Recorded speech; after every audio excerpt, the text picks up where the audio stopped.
Bonjour, je suis Marie et je me suis fixé comme objectif d'amener de la visibilité aux auteurs et aux autrices, des idées de lecture aux lecteurs et aux lectrices et qui sait, de se faire remarquer par les maisons d'édition. Bienvenue dans ma rubrique Un café avec Marie où je vous présente une version caféinée des livres des auteurs et autrices du groupe Facebook Lecteurs, Auteurs et Éditeurs. Aujourd'hui, je vous parle d'un roman singulier, baroque, profondément original, Lanterne de Vessie à Venise, signé Fra Roberto. Un nom dont vous avez sans doute déjà entendu parler sur cette chaîne YouTube et dans le groupe Facebook Lecteurs, Auteurs et Éditeurs. Un auteur qui intrigue, à l'image de l'ensemble de ses textes. Existe-t-il vraiment ce Fra Roberto ? Peut-être ou peut-être pas. L'auteur lui-même se présente comme un écrivaillon honteux d'écrire ce qu'il écrit, adepte des néologismes et des barbarismes qui secouent la langue française pour mieux nous déstabiliser et nous amuser.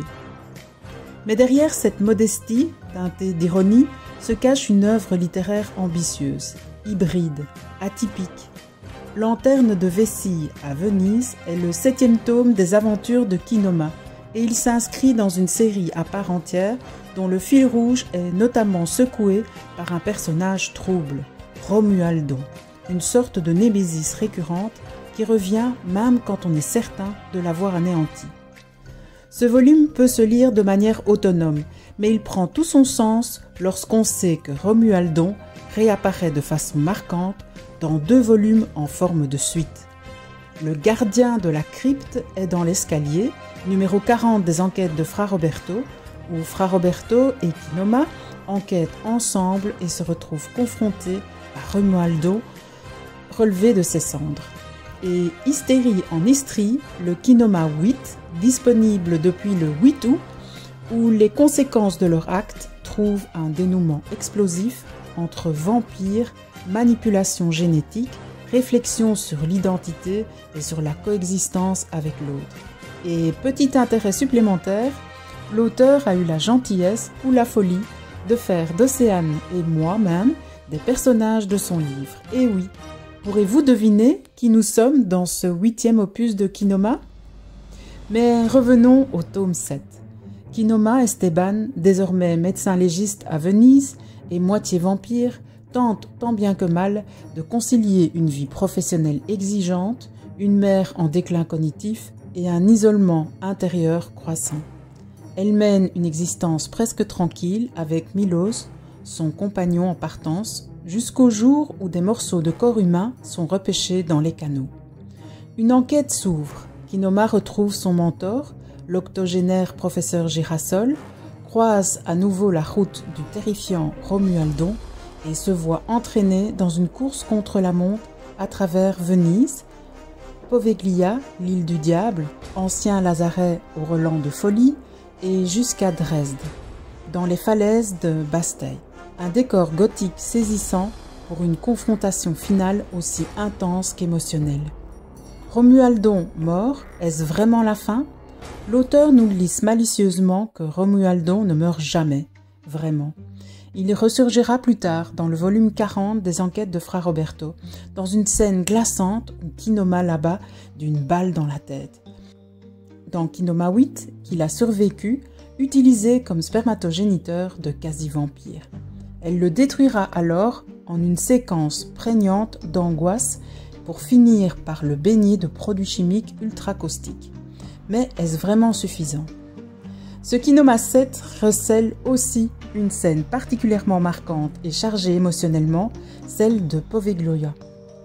Cette île sinistre abritant un asile psychiatrique oublié, où Kinoma retrouve son compagnon de cœur désespérément platonique, le prêtre défroqué Roberet, pour le perdre à nouveau. L'auteur insiste, c'est pour Kinoma un moment cathartique d'une puissance silencieuse. Côté lecture, Océane, notre lectrice pro, souligne la richesse de l'univers. Elle évoque un style fluide, érudit, baroque, qui jongle entre science, grotesque, philosophie et humour noir.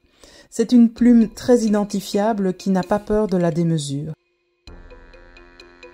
L'histoire mêle thriller surnaturel, enquête policière et réflexion éthique sur l'humanité, la médecine, les limites de la science, les personnages sont marquants. Kinoma, complexe et résiliente, Laure, sa mère, affectée d'un trouble cognitif, Girasol, figure paternelle lucide, Roberet, l'amour platonique inatteignable, Romualdon, le psychopathe hors norme.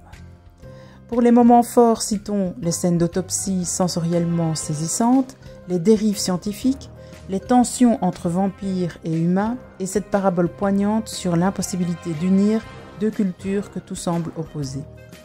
Le ton du livre est très étrange, mélancolique, satirique. Il peut déranger, mais il ne laisse jamais indifférent. C'est un roman qui nous embarque, même si parfois il nous secoue. Océane note quelques longueurs dans certains segments, mais rien qui ne vienne altérer le plaisir global de lecture. Lanterne de vessie à Venise s'adresse à des lecteurs curieux, avertis, qui aiment les récits hybrides, les romans à strates multiples, les univers d'auteurs. Ce n'est pas un polar classique, ni une simple histoire de vampire, c'est une exploration littéraire et sensorielle à la fois grinçante, intelligente et déstabilisante. Et bonne nouvelle, la série Kinoma compte 8 tomes, tous disponibles sur Amazon en version brochée et numérique. Voici les titres des 6 premiers, le tome 7 et 8 étant évoqués ici. Kinoma 1, le chute des canines, où l'on découvre Kinoma, agent d'une organisation vampirique secrète confronté à un tueur rituel. Kinoma 2, la loi du poisson, une enquête sur fond de disparition, d'expériences biochimiques et de manipulation politique. Kinoma 3, Trans en Transylvanie, retour aux racines du vampirisme dans un voyage aussi historique qu'halluciné. Kinoma 4, la drague Rag à Prague, une affaire rocambolesque au cœur de l'Europe centrale. Kinoma 5, des Goths à Berlin. Entre néo-nazis et néo-vampires, Kinoma cherche la vérité dans un Berlin hanté par le passé.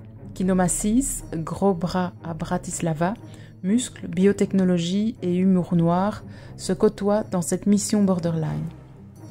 Vous pouvez retrouver toutes les vidéos consacrées à l'univers de Fra Roberto dans la playlist qui lui est dédiée sur cette chaîne YouTube.